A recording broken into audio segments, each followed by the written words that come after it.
মেয়েদের জন্মই তার স্বামীর সেবার জন্য, স্বামীকে সন্তুষ্ট করার জন্য। স্বামী সেবার চেয়ে বড় কোনো কাজ মেয়েদের থাকতে পারে না। তাই তোমাকে আমি দূরে যাওয়ার অনুমতি দিতে পারছি না, দুঃখিত। নাহিদ আহমেদের মুখ থেকে কথাগুলো শুনে হতাশ হলো শেফালি চৌধুরী। এই দেশের সবচেয়ে নামকরা প্রকৌশলী বিশ্ববিদ্যালয়ে শিক্ষকতা করার সুযোগ পাওয়ার সত্ত্বেও স্বামীর অনুমতি না পাওয়ার কারণে সে যেতে পারবে না ভাবতেই তার খুব কষ্ট হচ্ছে। সে রাগে অভিমানে চুপচাপ বারান্দায় গিয়ে অন্ধকারে বসলো। কিছুক্ষণ পর নাহিদ তাকে ডাক দিল। প্রথমে 2-3 বার ডাক উপেক্ষা করলেও পরে সে বাধ্য হয়ে উঠে গেল। তারপর মুখে রাগের অভিব্যক্তি ফুটিয়ে নাহিদকে জিজ্ঞেস করলো, কি হয়েছে, এভাবে ডাকছো কেন? নাহিদ মুখে মিষ্টি একটা হাসি ফুটিয়ে বলল, মহারানী, রাগ করে কোনো লাভ হবে না। রাতের বেলা স্ত্রীর কাজ হলো স্বামীকে সোহাগ করা, সেই কাজটি না করলে চলবে? শেফালি বলল, আজ না, আমার ভালো লাগছে না। নাহিদ তখন মিষ্টি একটা হাসি ফুটিয়ে বলল, স্বামীর ইচ্ছা মানেই হলো হুকুম, আর স্ত্রীর দায়িত্ব হলো সেই হুকুম মেনে চলা। সেখানে অন্য কিছু করার দেখার তো সুযোগ নেই। নাহিদের কথা শুনে শেফালি আর কোনো কথা বলল না, চুপ করে শুয়ে পড়ল নাহিদের পাশে। 1 ঘন্টা পর নাহিদ ঘুমিয়ে পড়া নিশ্চিত করে চুপি চুপি শেফালি বিছানা থেকে উঠে গেল। তারপর বারান্দায় গিয়ে চুপচাপ বসে পড়ল ইজি চেয়ারটিতে। বারান্দায় বসে শেফালি ভাবতে লাগলো তার জীবন নিয়ে। ছোটবেলা থেকে বাবা মায়ের আদরের সন্তান ছিল সে। পড়ালেখায় সে যেমন ভালো ছিল, ঠিক তেমনই ভালো ছিল গান বাজনাতে। খুব ছোট থাকতেই সে গান শেখা শুরু করেছিল। তারপর আস্তে আস্তে সে বড় হলো। এসএসসি ও এইচএসসিতে ভালো ফলাফল করে সে ভর্তি হয়েছিল প্রকৌশলী বিশ্ববিদ্যালয়। এই বিশ্ববিদ্যালয়ে থাকাকালীন সে ভালো ফলাফল করে যাচ্ছিল। নিশ্চিত একটা ভবিষ্যৎ ছিল তার কাছে। কিন্তু 3য় বর্ষে থাকাকালীন তার পরিবারের কাছে একটি বিবাহের প্রস্তাব আসে। মধ্যবয়সী এক লোক, ধার্মিক, সরকারি চাকরি করে, মাইনে ভালো পায়, পাশাপাশি নিশ্চিত ভবিষ্যৎ। আশেপাশে বান্ধবীদেরও বিয়ে হচ্ছে, তার উপর এরকম সুযোগ্য পাত্র। এছাড়া বিয়ে করে সংসারী হওয়ার স্বপ্ন ছোটবেলা থেকেই তো মাথায় ঢুকিয়ে দেওয়া হয়েছে। তাই সে বিয়ে করার সিদ্ধান্ত নিল। বিয়ের পর প্রথম কদিন সবকিছু ঠিকই ছিল, হয়তো ছিল না, কিন্তু নতুন নতুন সব কিছুর প্রতি আলাদা একটা আকর্ষণ থাকে। তাই বিয়ে ঠিককেও তখন ঠিক বলে মনে হয়। কিন্তু যত দিন যেতে লাগলো ততই বদলাতে লাগলো ধারণাগুলি। ধীরে ধীরে শ্বশুরবাড়ির চাপে ছেড়ে দিতে হলো গান বাজনা। তারপর ছাড়তে হলো বন্ধুর সঙ্গ, আড্ডাবাজি। স্বামীর গাড়িতে করে বিশ্ববিদ্যালয়ে আসা, স্বামীর গাড়িতে করে যাওয়া, এছাড়া স্বামীর সংসার সামলানো, এতটুকুর মধ্যেই আটকে গেছে জীবন। কিন্তু এটাই কি জীবন? এরকম জীবন কি সে চেয়েছে? সারা রাত ধরে এই কথাই ভাবতে লাগলো। তারপর সকাল হতে স্বামীর পাশে চুপি চুপি শুয়ে পড়ল। কেননা সকালে ঘুম থেকে উঠে তাকে পাশে দেখতে না পেলে সন্দেহ করবে 1000টা প্রশ্ন। সকালে স্বামীকে নাস্তা খাইয়ে তৈরি করিয়ে অফিসে পাঠালো শেফালি। এরপর ঘরের টুকটাক কাজ শেষ করে ফোন করলো মাকে। হ্যালো মা। হ্যাঁ রে, কেমন আছিস? এই তো মা, ভালো। তুমি কেমন আছো? আমিও ভালো। সব কিছু ঠিকঠাক? হ্যাঁ মা। কিছু বলবি? মা, বিশ্ববিদ্যালয় থেকে শিক্ষকতা করার সুযোগ পেয়েছি। এ তো খুবই ভালো সংবাদ। কিন্তু মা, তোমার জামাই পড়ানোর অনুমতি দিচ্ছে না। মা শোন, বিয়ের পর স্বামী যা বলে তাই করতে হয়। এই সংসারটাই তো তোর সব। সে যখন তোকে মানা করছে তখন কি আর করবি, ছেড়ে দে। মায়ের কথা শুনে ফোন কেটে দিল শেফালি। একটা সংসার, একটা মানুষের খেদমত করা, এটাই কি জীবন? আচ্ছা, আজকে যদি আমার পরিবর্তে নাহিদ সুযোগটি পেত, তবে কি সে ছেড়ে দিত? সে কি আমার কথা ভেবে যেত না, নাকি আমাকে সাথে নিয়ে চলে যেত? অবশ্যই যেত। এক্ষেত্রে আমি কোনো কর্মক্ষেত্রে যুক্ত নাই, এটা একটা বড় কারণ হিসাবে দেখাতো। কিন্তু আমি যদি এখানে কোথাও চাকরি করতাম, তবে কি আমার কথা ভেবে যেত না? প্রশ্নগুলি ভাবতে ভাবতে নিজেই হেসে ফেলল শেফালি। তারপর নিজেই নিজেকে উত্তর দিল, অবশ্যই যেত। তার এই চাকরির জন্য আমারও চাকরি ছেড়ে দিতে হতো। তাহলে আমি কেন যাব না? সংসারের জন্য আমি একাই কেন বিসর্জন দেব? আচ্ছা, এই সংসার যদি না করি, নতুন করে আমি আমার জীবন শুরু করি, তবে কি খুব ক্ষতি হয়ে যাবে? এই যে চাকরি, এটা দিয়ে তো আমি আমার নিজের দায়িত্ব নিতে পারবো। তারপরও কেন আমাকে আরেকজনের অনুমতির অপেক্ষা করতে হবে? তবে কি আমি স্বাধীন না? সংসারে আসা মানে কি পরাধীন হয়ে যাওয়া? জন্মের পর থেকে বাঁধনে আটকে থেকেও তো আমি স্বাধীন ছিলাম। তাহলে এখন কেন পরাধীন হব? কেন আমি একাই সবসময় ভুক্তভোগী হব? কথাগুলো ভাবতে ভাবতে শেফালি সিদ্ধান্ত নিল, আমি চাকরি করব। প্রয়োজনে এই সংসার আমি বিসর্জন দেব। একজন স্বাধীন মানুষ হিসাবে বেঁচে থাকার অধিকার আছে আমার। আমি কারোর কাছে পরাধীন না।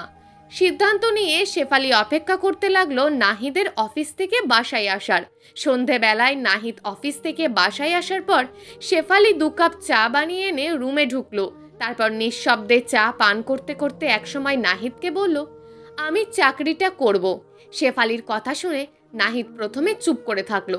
তারপর চায়ের কাপ ছুঁড়ে ফেলে দিয়ে বলল, আমি বলেছি তুমি করবে না। না মানে না। এখানে আর কোনো কথা বলার কারণ দেখছি না। শেফালি কিছুক্ষণ চুপ থেকে ঠান্ডা মাথায় বলল, আমি তোমার কাছে অনুমতি চাইনি, আমি তোমাকে সিদ্ধান্তটা জানালাম। শেফালির গলার স্বরটা নাহিদের অপরিচিত মনে হলো। সে খানিকটা হতবম্ব হয়েই কি করবে ভাবতে ভাবতে সশব্দে চড় বসিয়ে দিল শেফালির গালে। তারপর বলল, আমি যেটা বলেছি সেটাই হবে। এই নিয়ে তুই আর কোনো কথা বলবি না।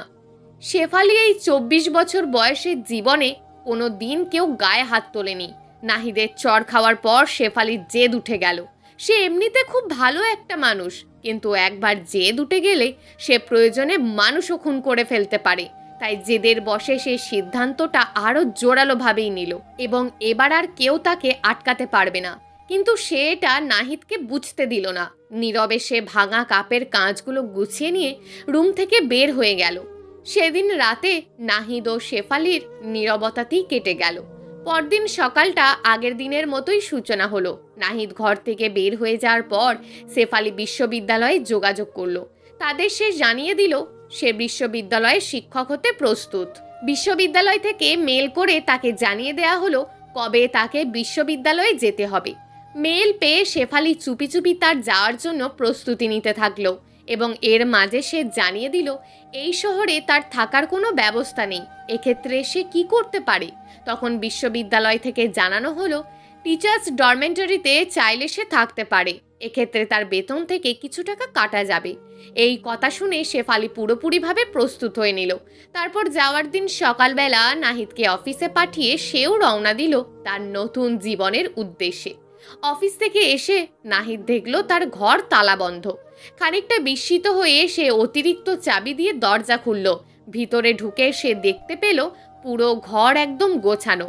শেফালি কি তবে কোনো কাজে বাইরে গেছে? কিন্তু ও তো বাইরে গেলে আমাকে তো জানিয়ে যাওয়ার কথা। এরকম তো কখনো হয়নি। অবাক হয়ে নাহিদ শেফালিকে ফোন করলো, কিন্তু তার মোবাইল সুইচ অফ দেখাচ্ছে। হতবাক হয়ে নাহিদ নিজের রুমে গেল। নিজের রুমে গিয়ে আকাশ পাতাল ভাবতে ভাবতে তার চোখে পড়ল টেবিলের ওপর পেপারওয়েট দিয়ে চেপে রাখা একটি চিঠি।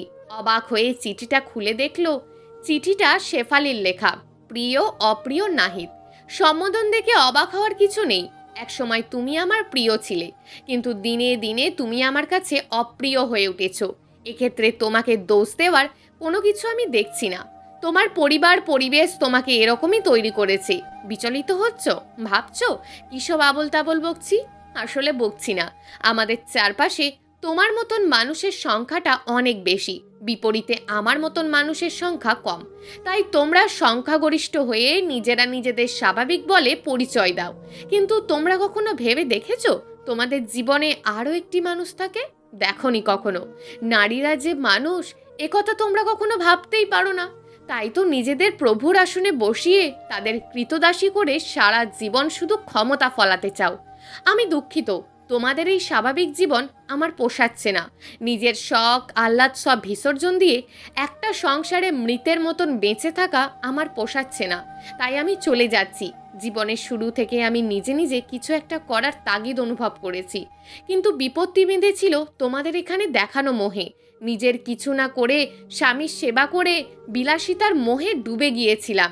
এজন্য তোমরা ধন্যবাদ দিতে পারো তোমাদের গড়া সেসব ননির পুতুলদের, যারা নিজেদের অন্যদের কৃতদাস ভাবতে পছন্দ করে। মনে করে ওটাই সম্মান। সম্পর্কের সংজ্ঞা আমার কাছে অন্যরকম। আমার কাছে সম্পর্ক হলো বন্ধুর মতন। সেখানে সব কিছু বলা যায়, নিজের মতন করে বাঁচা যায়, খানিকটা অধিকার ফলানো যায়। তবে প্রভু কৃতদাসের সম্পর্ক না। আমার কাছে সম্পর্ক মানে একজনের আধিপত্য না। অনেক দিন মোহে ডুবে মানিয়ে নিতে চেয়েছিলাম, পারিনি। আমি নিজের পায়ে দাঁড়াতে চাই। আমি আমার কাজের দ্বারা সম্মান লাভ করতে চাই। চাই আমাকে নারী হিসাবে না দেখে, মানুষ হিসাবে দেখুক। আচ্ছা, আজ আমার জায়গায় তুমি সুযোগ পেলে কি করতে? অবশ্যই যেতে। প্রয়োজনে আমি চাকরি করলে তোমার জন্য সেই চাকরি ছেড়েও চলে যেতে হতো। কিন্তু আজ আমি বলে, আমি নারী বলে সুযোগ ছাড়তে হবে? কি অদ্ভুত! তোমাকে সিদ্ধান্ত জানানোর পর চর খেতে হলো। তাই আর অশান্তি করতে চাইনি। যা শেষ করার একেবারেই শেষ হোক। বারবার তা নিয়ে অশান্তি করার কোনো মানে হয় না। তাই কিছু না বলে চুপচাপ চলে যাচ্ছি। ভালো থেকো। সময় মতো বিচ্ছেদের চিঠি পাঠিয়ে দিও। না হয় আমাকেই সেই ব্যবস্থা করতে হবে। আর ফিরে আসার চেষ্টা করব না। যা ছেড়ে দিয়েছি তাতে আমি আর কখনোই ফিরে যেতে চাই না। মনে রেখো কথাটি। ইতি, শেফালি। চিঠিটা পড়ে নাহিদ হতভম্ব হয়ে বসে পড়ল বিছানায়। এভাবে সম্পর্ক শেষ হবে সে ভাবতেও পারেনি। এখন সে কি করবে? মেনে নেবে? কিন্তু এত সহজে ছেড়ে দেওয়াটা কি ঠিক হবে? পরাজয় হয়ে যাবে না তার? তাতে কি তার আঁতে ঘা লাগবে না? নাহিদ তাই সিদ্ধান্ত নিল সেও ছেড়ে দেবে না, দেখে নেবে শেফালিকে। ছোটবেলা থেকে শিক্ষা না দিলে তো মেয়ে এরকমই নষ্ট হবে। কি তেজ রে বাবা! কাজ করতে দেব না বলেছি দেখে সংসার ছেড়ে চলে গেল। এরকম মেয়ে জন্ম দেওয়ার আগে মরে যাননি কেন? শেফালির মাকে কথাগুলো বলতে বলতে ঢকঢক করে এক গ্লাস পানি পান করলো নাহিদ। আর ওদিকে শেফালির মা নিশ্চুপ থেকে বসে আছেন আর চোখের পানি মুছছেন। নাহিদ আরও কিছু বলতে যাবে, তার আগে শেফালির বাবা বলল, বাবা, মাথা গরম করো না। আমি শেফালির সাথে কথা বলে দেখছি, দেখি ও কি বলে। নাহিদ সাপের মতন ফোঁস করে বলল, দেখা দেখির কিছু নেই। ওর জন্য আমার আপনার দুজনেরই মান সম্মান ধুলোয় মিশে যাচ্ছে। এখনো সময় আছে, তাড়াতাড়ি ফিরিয়ে আনুন। আর না হয় জীবনে সমাজে কোনোদিন মুখ দেখাতে পারবেন না। এই বলে নাহিদ উঠে চলে গেল। তার গমনের পথের দিকে বেশ কিছুক্ষণ তাকিয়ে থেকে শেফালির বাবা বললেন, আমি একটু পরই রওনা হব, আমার কাপড় গুছিয়ে দাও তো। ওর কথা শুনে শেফালির মা বললেন, আমিও তোমার সাথে যাব। তারপর তিনি উঠে গিয়ে কাপড় গুছিয়ে রওনা দিলেন শেফালির সাথে দেখা করতে। বিমানে ৮ ঘন্টা ও রাস্তাপথে ১.৫ ঘন্টার যাত্রা শেষে শেফালির বাবা মা যখন শেফালির বিশ্ববিদ্যালয়ে পৌঁছালো, তখন শেফালি তার ক্লাস শেষ করে নিজের রুমে এসে বসলো। রুমে এসে বসে এসিটা ছাড়তেই তার দরজায় কড়া নড়ল। সে একটু বিরক্ত হয়ে বলল, ভিতরে আসুন। দরজা খুলতেই শেফালি দেখল তার বাবা মা ভিতরে ঢুকছেন। বাবা মাকে দেখে শেফালি খুব খুশি হলো। সে তার মাকে বলল, তোমরা কখন এসছো? মা একটু চুপ থেকে বলল, এই মাত্রই। শেফালি খানিকটা বিস্মিত হয়ে বলল, কিছু খেয়েছো? মা কিছু বলার আগে শেফালির বাবা বলল, অনেক রাগ দেখানো হয়েছে, এবার নিজের ঘরে ফিরে যা। শেফালি না বোঝার ভান করে বলল, কার ঘর? বাবা বললেন, তোর নিজের ঘর। শেফালি বলল, কোনটা? বাবা বললেন, স্বামীর ঘর। বাবার কথা শুনে শেফালি হেসে ফেলল। তারপর বলল, আমার নিজের ঘর আমি নিজে তৈরি করব। অন্য কারোর ঘর আমার ঘর হতে পারে না। আর সেই ভদ্রলোকের সাথে আমি আর সম্পর্ক রাখছি না, সুতরাং আমাকে ফেরার কথা বলবে না। শেফালির বাবা খানিকটা বিরক্ত হয়ে বলল, তোর জন্য আমাদের মান সম্মান ধুলোয় মিশে যাবে, আমার জন্য হলেও ফিরে যা। শেফালি চুপ করে বাবার কথা শুনল। তারপর বলল, একজন সরকারি চাকরিজীবী স্ত্রী হওয়া যতটা সম্মানের, তার চেয়ে ১০০ গুণ বেশি সম্মানের একজন বিশ্ববিদ্যালয়ের শিক্ষক হওয়া। আর কথা হচ্ছে তোমার মান সম্মানের। তোমার মেয়ে বিশ্ববিদ্যালয়ের শিক্ষক, এটা তোমার জন্য সম্মানের? কজন মেয়ে পারে বিশ্ববিদ্যালয়ের শিক্ষক হতে? আর তুমি যদি ভাবো মেয়ে হয়ে সংসার না করলে তোমার সম্মান থাকছে না, তবে জেনে নিও আজ থেকে তোমার কোনো মেয়ে নেই। যেখানে নিজের মতন বাঁচার অধিকার নেই, সেখানে সম্মান রক্ষা করে আমি কি করব? শেফালির কথা শুনে বাবা চুপ করে রইলেন। বাবার নীরবতা লক্ষ্য করে শেফালি বলল, বাবা, ছোটবেলায় তোমার স্বপ্ন ছিল তোমার মেয়ে প্রফেসর হবে, তার অনেক উচ্চ ডিগ্রি থাকবে। আজ আমি সেই পথে আছি, আর তুমি আমাকে বাধা দিচ্ছ। বাবা এবার কেঁদে ফেললেন। তারপর মেয়েকে বললেন, তুই পারবি তো? শেফালি একটু হেসে বলল, পারবো, আমাকে পারতেই হবে। বাবা তখন মেয়ের হাত ধরে বললেন, তোকে তোর পথেই ছেড়ে দিলাম, নিজের রাস্তা তুই নিজে বানিয়ে নে। জানি তোকে নিয়ে অনেক কথা হবে, আর সেটা শুনতে আমারও কষ্ট হবে। তারপরও তুই যদি তোর মতন করে বাঁচতে পারিস তবে আমার তাতে কোনো আপত্তি নেই। নিজের মতন করে বেঁচে ওঠ। এটা তোর নতুন জন্ম, আর এই জন্মের সব কিছুর দায়িত্ব তোর। বাবা কথা শেষ করতেই মা বলল, হ্যাঁ রে, তোর কাছে মাঝে মাঝে আমি এসে থাকতে পারবো না? শেফালি হাসি মুখে বলল, পারবে মা, তবে বাবাকে হোটেলে থাকতে হবে। আমাদের ডরমেন্টরিতে সব মেয়েরা থাকে তো। মা শেফালির কথা শুনে বলল, তাহলে মাঝে মাঝেই আমি বেড়াতে আসবো। শেফালি হাসি মুখে বলল, তোমরা একটু এই রুমে অপেক্ষা করো, আমি একটা মিটিং শেষ করে আসি, তারপর থাকার ব্যবস্থা করছি। বাবা এই কথা শুনে বলল, না মা, ওখানে কিছু জরুরি কাজ বাকি পড়ে আছে, সেগুলো শেষ করতে হবে। অন্য এক সময় বেড়ানোর জন্য আসবো। এখন তোর থাকার জন্য ভালো কোনো ব্যবস্থা করব, কিছু টাকা দিয়ে যাব। শেফালি বলল, না বাবা, এই জীবনের সব কিছু আমি নিজের মতন করেই করতে চাই। প্রয়োজন পড়লে আমি তোমাকে জানাবো। বাবা বললেন, আচ্ছা। তারপর মাকে নিয়ে ফিরে গেলেন এয়ারপোর্টে। দুটি এমার্জেন্সি টিকিট কেটে শেফালির বাবা ওয়েটিং রুমে বসে নাহিদকে ফোন দিয়ে বললেন, তুমি ডিভোর্সের জন্য প্রস্তুত নাও, আর আমি যদি শুনেছি আমার মেয়েকে তুমি কোনোভাবে বিরক্ত করেছো, তবে তোমার খবর আছে। শেফালির বাবার মুখ থেকে এই কথা শুনে নাহিদ চুপসে গেল, কেননা শেফালির বাবা সরকারির আমলা। তিনি চাইলেই নাহিদের চাকরি তো পরের কথা, নাহিদকেই গুম করে ফেলতে পারেন। নতুন জীবনের সূচনাতে শেফালি নাহিদের থেকে আরও অনেক বাধার সম্মুখীন হওয়ার জন্য প্রস্তুত হয়েছিল, কিন্তু আশ্চর্যজনকভাবে নাহিদ আর কোনো ঝামেলাই করল না, বরং নিজেও থেকে ডিভোর্স পেপার পাঠিয়ে তার সাথে টাইপ করে একটি খুদে বার্তা পাঠিয়েছিল, যাতে লেখা ছিল, নতুন জীবনের শুভকামনা। বিষয়টি শেফালির হজম হচ্ছিল না।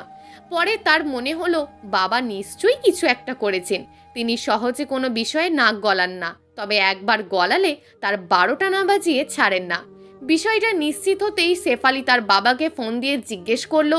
তখন বাবা বলেন, বেশি কিছু করিনি, শুধু বলেছিলাম কোনো ঝামেলা করলে আমি দেখে নেব, তাতেই বোধহয় কাজ হয়ে গেছে। বাবার কথা শুনে শেফালি হাসতে হাসতে ফোন রেখে দিল।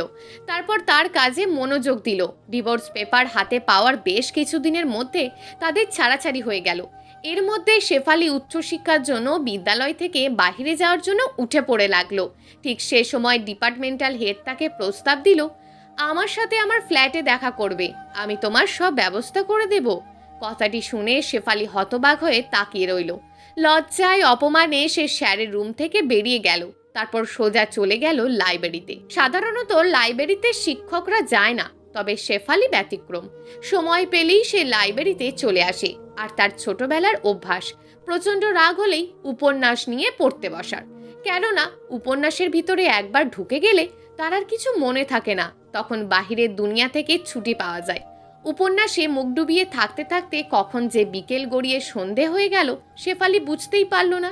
অনেকক্ষণ পর একটা ছেলে এসে তাকে ডাক দেওয়ায় সে খানিকটা বিস্মিত হলো। তারপর এক ছুটে বের হয়ে গেল লাইব্রেরি থেকে। আপাত দৃষ্টিতে দৃশ্যটা একজন শিক্ষক হিসাবে ভাবতে দৃষ্টিগত মনে হলেও ছেলেটা খুব একটি বেশি পাত্তা দিল না। এক্ষেত্রে একটা কারণ হতে পারে, ছেলেটি জানেই না মেয়েটা শিক্ষক ছিল। যাই হোক, ছেলেটা কিছু মনে না করলেও শেফালির পরবর্তীতে নিজের উপর বিরক্তি ধরে গেল। এরকম বাচ্চামি করা তার মোটেও ঠিক হয়নি। না জানি ছেলেটা কি মনে করছে। এসব কথা ভাবতে ভাবতে তার মনে পড়ল ডিপার্টমেন্টাল হেডের কুপ্রস্তাবের কথা। কথাটা মনে পড়তে গা শিউরে উঠল তার। সে কি বাবাকে বলে প্রতিশোধ নেবে, নাকি 8-10টা স্বাভাবিক মেয়ের মতোই সিচুয়েশনটা হ্যান্ডেল করার চেষ্টা করবে? এক্ষেত্রে সে কি বাকিদের মতন পথ অবলম্বন করবে, নাকি এমন কিছু করবে যাতে লোকটির শিক্ষা হওয়া উচিত? কথাগুলো ভাবতে ভাবতে শেফালি সিদ্ধান্ত নিয়ে নিল। এর পরের দিন সে চলে গেল ডিপার্টমেন্টাল হেডের রুমে। ডিপার্টমেন্টাল হেড বদরুল তাকে দেখে নিজের জীবনের দুঃখের কথা বলতে লাগলো। তাকে জানালো বউ বাচ্চা থাকার পরেও সে কতটা একা। এসব কিছু বলা শেষে বদরুল তাকে মোবাইলটা দিয়ে বলল নাম্বারটা সেভ করতে। শেফালি তখন বদরুলের নাম্বারটা শেষ করে নিয়ে কথা মতো কাজ করলো।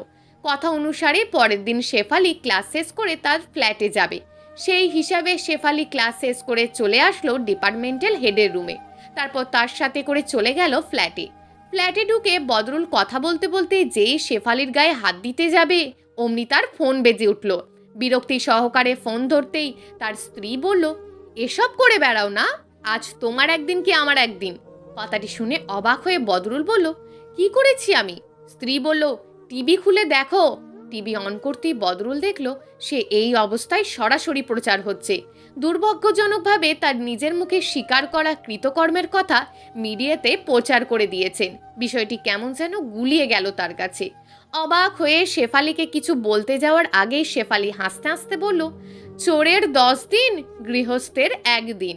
আমিই সব জানিয়েছি, সব ব্যবস্থা করেছি। মিডিয়াকে কাল রাতেই জানিয়েছিলাম, তাই তো আজ ধরা পড়ে গেলেন। শেফালির কথা শুনে বদরুলের মাথায় আকাশ ভেঙে পড়ল। রাগে ক্ষোভে সে হাত তুলল শেফালির গায়ে। এর 2 মিনিটের মাথায় তাকে গ্রেপ্তার করা হলো। বদরুলকে গ্রেপ্তার করার পর শেফালিকেও কিছু জিজ্ঞাসাবাদের জন্য থানায় নিয়ে যাওয়া হলো। সেদিনের মতন থানা পুলিশের সব কাজ সেরে বাড়ি ফিরতে শেফালির মোটামুটি রাত হয়ে গেল। সময় আনুমানিক 10:30 হবে। ডরমেন্টরির কাছাকাছি আসতেই দুজন তার হাত পা চেপে ধরল, আর একজন মুখে রুমাল চেপে ধরল।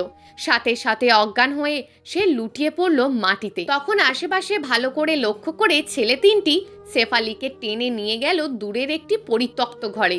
অন্ধকার ঘরে অপরিচিত 3টি ছেলের কাছে বন্দী হয়ে আছে শেফালি। কি করবে সে? কিভাবে মুক্তি পাবে এই লোভী ছেলেগুলোর হাত থেকে?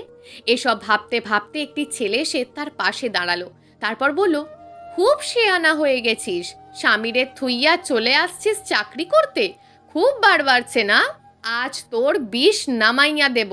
এরপর থেকে আর কোনোদিন মাথা উঁচু করে বাঁচতে পারবি না, সেই ব্যবস্থা করে দেব। ছেলেটির কথা শুনে শেফালি বুঝতে পারল কাজটি তার হিংসায় জ্বলে পুড়ে ছারকার হয়ে যাওয়া স্বামীর করা। সে নিজে যখন কিছু করতে পারছে না, তখন অন্যদের ভাড়া করেছে তার হয়ে শোধ নেবার জন্য। হিংসা কত মারাত্মক একটি জিনিস, এটি মানুষকে কিভাবে অন্ধ করে দেয়। এখন এই পরিস্থিতি থেকে কিভাবে মুক্তি পাবে শেফালি? এই কথা ভাবতে ভাবতে শেফালির মনে পড়ল সে সব সময় তার কাছে একটি ছোট্ট ফোল্ডিং করা ছুরি রাখে। সেটি শাড়ি কিংবা প্যান্ট যাই পরুক না কেন সব সময় কোমরে গুঁজে রাখে। এই কথা মনে পড়তেই সে একদম শক্ত হয়ে গেল। তারপর নিজেকে বলল, আজকে যাই হোক একটা উচিত শিক্ষা দিতেই হবে। এর জন্য মরতে হলে মরবো, তবু ধর্ষিতা হব না। এ কথা নিজেকে বলতেই একটা ছেলে তার কাছে চলে আসলো। সে তার হাত দিয়ে স্পর্শকাতর জায়গাগুলোতে ছোঁয়ার চেষ্টা করলো। শেফালি তখন একটু সরে গিয়ে ছেলেটার চোখে চোখ রেখে একটু হাসি দিয়ে নিজেই নিজের শাড়ির কুঁচিতে হাত দিল।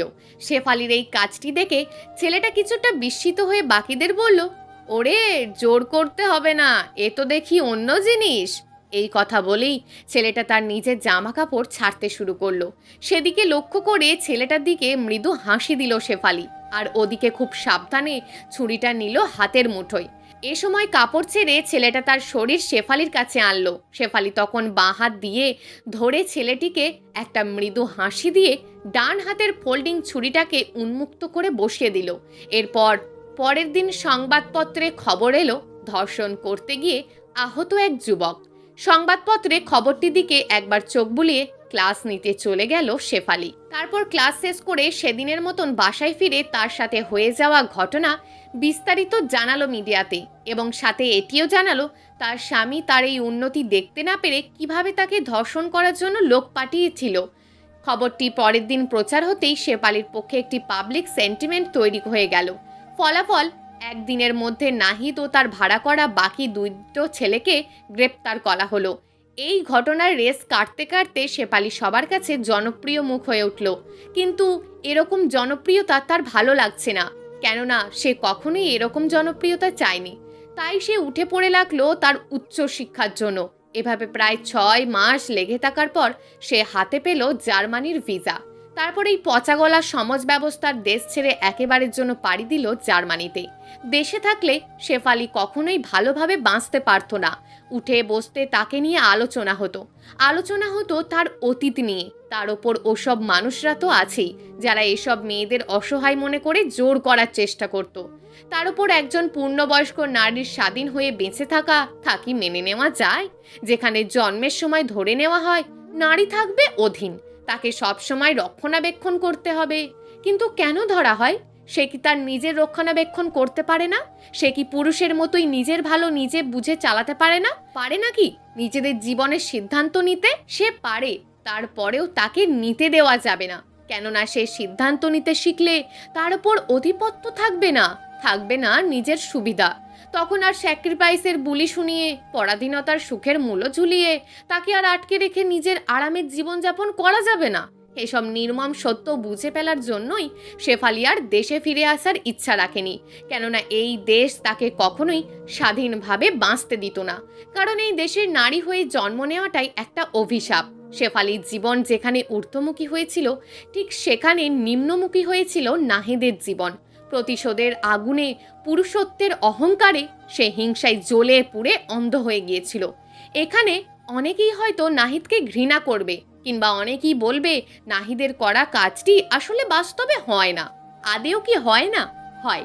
এই পুরুষতান্ত্রিক সমাজে নারী পুরুষের থেকে এগিয়ে গেলে, অধীনে না থাকলে একটা হিংসাবৃত্তি জেগে ওঠে মনের মধ্যে। বারবার নিজেকে ব্যর্থ বলে মনে হয়। আর তখন বিবেক বুদ্ধি বিসর্জন দিয়ে প্রতিশোধ নেওয়াটাই কাম্য হয়ে ওঠে। কিন্তু সেই প্রতিশোধ কখনো কাউকে ভালোভাবে বাঁচতে দেয় না। তাই তো শেফালির জীবনের রং বদল হয়ে যেখানে সে খুঁজে পেল মুক্তি, সেখানেই নাহিদের জীবনের রং বদল হয়ে সে খুঁজে পেল বন্দিত্ব। এভাবেই বদলে যায় জীবন, হয়ে যায় জীবনের রং বদল।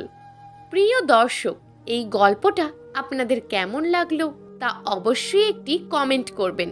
আর যদি গল্পটা আপনাদের ভালো লেগে থাকে তাহলে ভিডিওটিতে একটি লাইক করে দেবেন, এবং এই ধরনের ভিন্ন স্বাদের গল্প শোনার জন্য চ্যানেলটিকে অবশ্যই সাবস্ক্রাইব করে আমাদের সঙ্গে যুক্ত থাকুন।